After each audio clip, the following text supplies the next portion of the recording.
नमस्ते अनि हार्दिक स्वागत छ। नमस्ते नेपाल युट्युब च्यानल हेरेर बस्नुभएका आदरणीय दर्शकबिनहरूमा आज एउटा फरक खालको भिडियो लिएर उपस्थित भएको छु।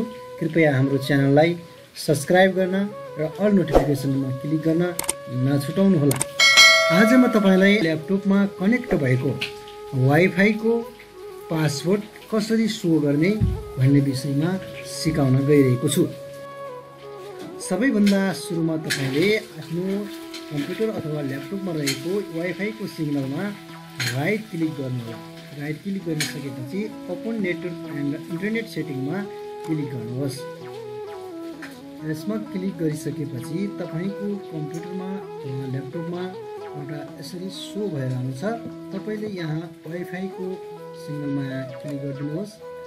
यहाँ क्लिक गरिसकेपछि तपाईको यता दायाँ साइडतिर नेटवर्क एन्ड सेटिङ सेन्टर हुन्छ, यसमा चाहिँ क्लिक गर्नुहोला। सेटिङ सेन्टरमा क्लिक गरिसकेपछि तपाईको यहाँ माथि इन्टरनेट लेखेको हुन्छ र यहाँनिर वाइफाईको नाम पनि दिएको हुन्छ। तपाईले यसमा क्लिक गर्नुहोस्।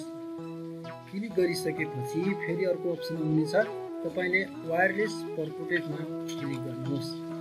वायरलेस परपोर्टेजमा क्लिक गरिसकेपछि यहाँ सेक्युरिटी भन्ने हुन्छ, यसमा क्लिक गर्नुहोस्। सेक्युरिटीमा क्लिक गरिसकेपछि तपाईको वाइफाईको यहाँ नाम दिइसकेको छ। तपाईले सो क्यारेक्टर भन्नेमा यसमा क्लिक गर्नुहोस्। तपाईको वाइफाईको पासवर्ड सो हुन्छ। तपाईलाई यो भिडियो कस्तो लाग्यो? जस्तो लाग्यो त्यस्तै प्रतिक्रिया दिन भने नबिर्सनुहोला।